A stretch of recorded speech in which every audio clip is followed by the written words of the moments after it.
Are you listening? Damn.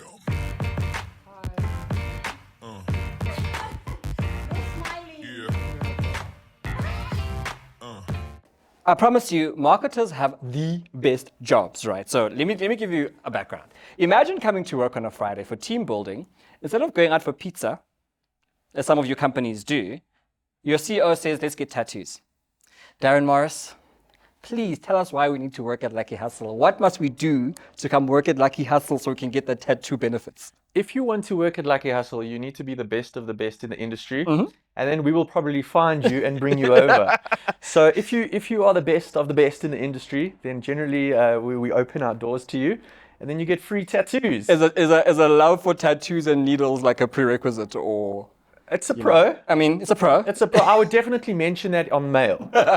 So listen, I like to get my tattoos done. I love the idea of Lucky Hustle, right? So you are from both, like much what me and my business partner do on the Business of Influence podcast, from client and from agency, and having to work with those two sides together, right? Correct. I love what you were saying about your ethos around what marketing is and how it works. Please just remind us, what is the ethos of marketing at Lucky Hustle?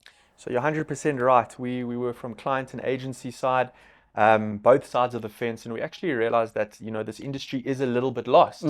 Everybody's focused on certain things, and at the end of the day, the core of marketing, the ethos behind it, is to sell a product.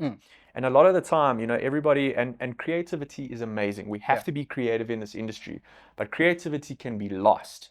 When I say lost, our job, what these massive brands and clients are paying us for, essentially is not to win a lorry. It's not to create this emotive piece. It really is to sell a product at the end of the day.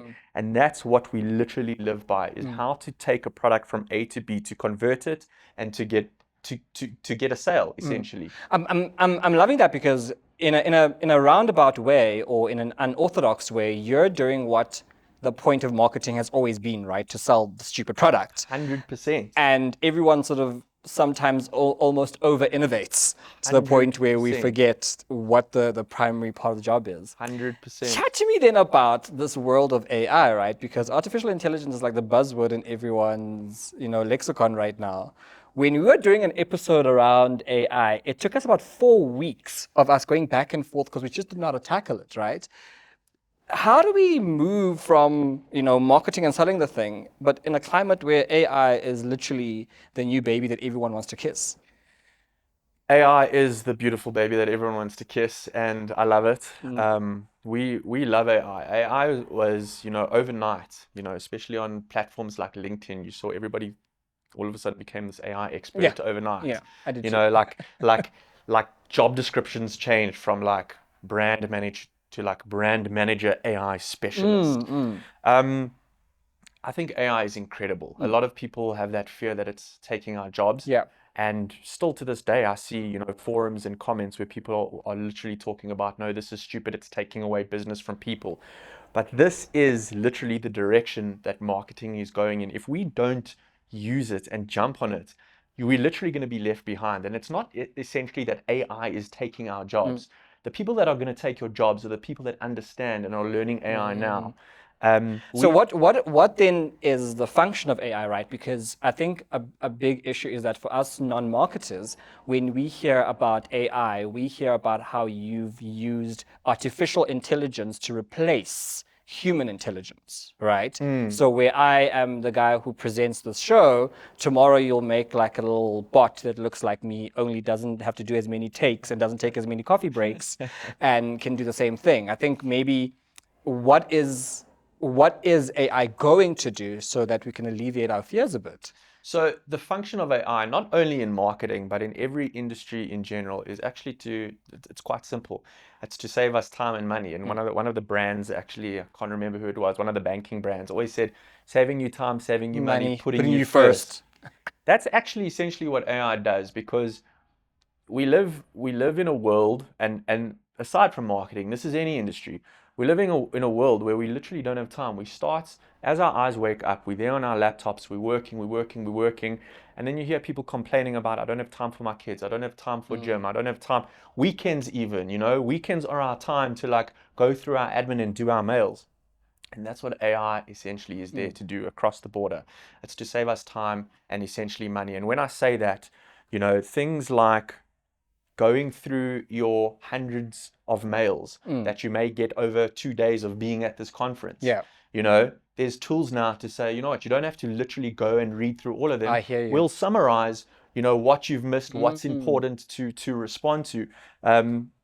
In addition to that, I mean, a lot of the AI tools that we're using, for example, in this industry is like voiceover tools. Yeah. In the past, where I had to now go and record a radio piece, for example, I would need to now facilitate all of, the audio engineer, the client, get a bunch of, studio bookings, muffins and pretzels and all that stuff. And we then still want the muffin and pretzels though. So let's not keep those out. We'll think about it. We'll think about it. But you had to literally, that just to get in the studio, it took like a week. Yeah.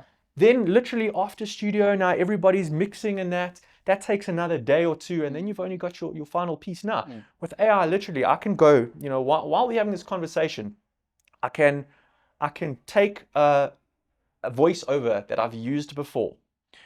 I can now copy and replicate their voice, and I can create a voiceover that for a new read. In addition to that, I can use another AI tool to now put a backing track behind that, and then use another AI tool to literally mix it and make it radio ready. And I can do this within 10-15 minutes. Number one, it saved me time and it saved me money. Now I don't have to wait 2 weeks, and I've got more time to hang out with my cats after work.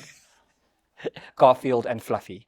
I think the example you use is very educational, because I think what we would have thought in that example, maybe an error, is that you would not need to have a Darren who has his voice already recorded, that you would just make it up from this AI bot. But if you are someone whose voice is notable, Morgan Freeman, James Earl Jones, whoever, you can now, without having to go back into studio to record the thing all over again, you can use the sounding of your voice to be able to, do the work that would take you half the time and without booking a studio. Correct, but let me give you such a cool example on that. And I'll give you the scenario to make you kind of understand how it all fitted in. We use this amazing voiceover artist. Her name is Nams. She's an incredible user. She wasn't available when the client urgently needed one word changed. She wasn't available. We couldn't get her into studio. We didn't know what to do. Now we had to either miss a radio deadline or find ways and means to get around it. So that's where this tool came in. Is we literally took one of her old reads. We literally got the artificial intelligence to understand her voice, copy her voice, and then we just typed in, this is the word that we need, plugged it in, and literally we met our deadline. We had literally the read done within an hour. So tell me then, and she was still on holiday. But tell me this then, because then, this is a potential opportunity for her to have gone in, re-recorded, and made another buck.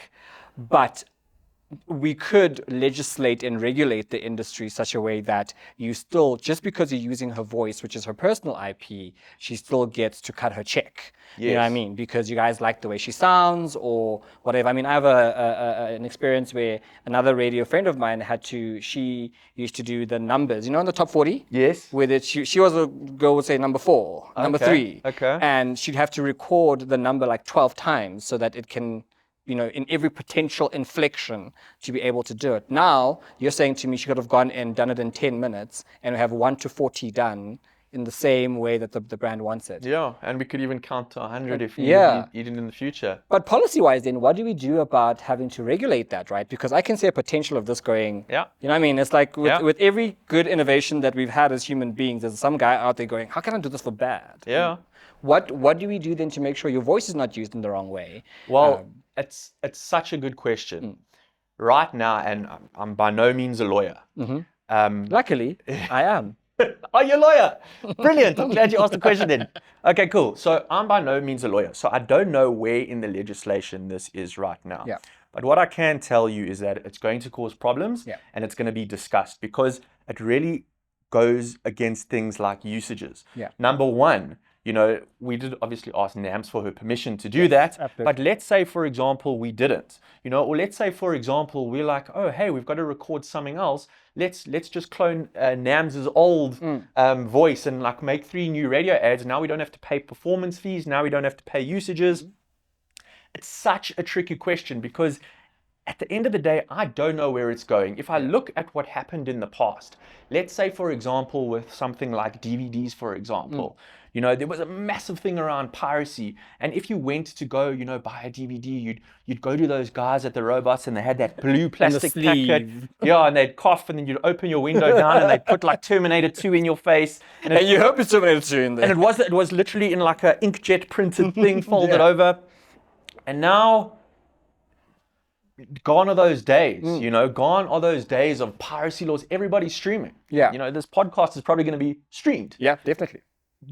Gone are the days because essentially people have to adapt and change to times. And right now, maybe where we are from a legislation point of view, right now, the way that we look at it, it's seen as, wrong, and we can't do that. Same as stock images, like someone took that photo, now you can just go and generate something.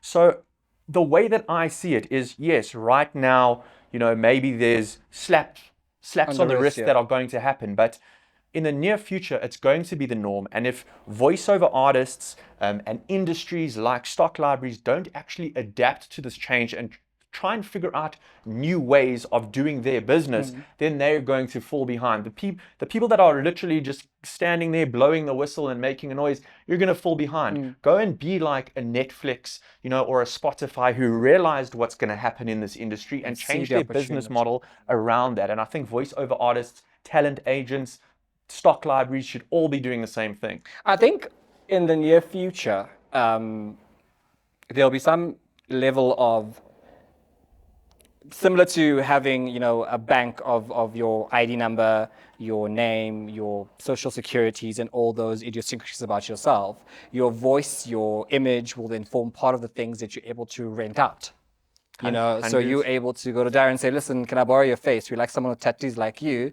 Can we borrow a version of you? And you don't need to be there. And I think there's a wonderful industry that's really just itching to start off from there. And you're quite right. I think we will find an equilibrium as a people.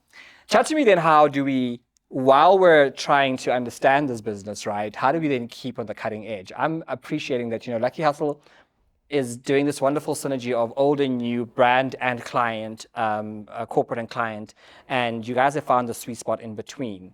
But unfortunately, marketing is seen as like a nice to have. It's a plus. It's like it's not really work, right? If they knew. How do we then, get people to start understanding that this is not just, pie in the sky, but that AI part of marketing is a real thing happening, but AI in general is going to be the next thing, and that ChatGPT is not the biggest thing that we're going to be holding on to. So maybe as a parting shot, what is the future of this industry with AI looking like, in your opinion?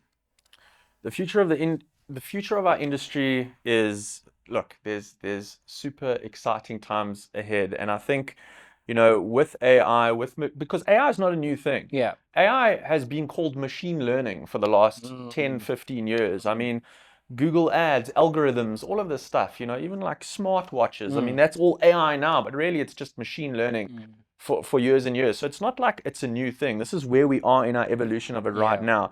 And it's going to continue to evolve. But what the pattern is behind this, to answer your question, the pattern is that all of the stuff exists to, besides saving us time and money, to get us data. The more data we have, the more we can understand our client. The more we understand our client, we know how to kind of close that loop in a cheaper, more cost-effective, more personalized way. And that's exactly what marketing in the future is going to become. We're going to have ways and means to understand our client, know how to talk to them, and actually know, for example, what they feel about our branding and if we should communicate that same message again. A quick example, let's say billboards in the past. A couple of years ago, there was radio, there was billboards, there was television.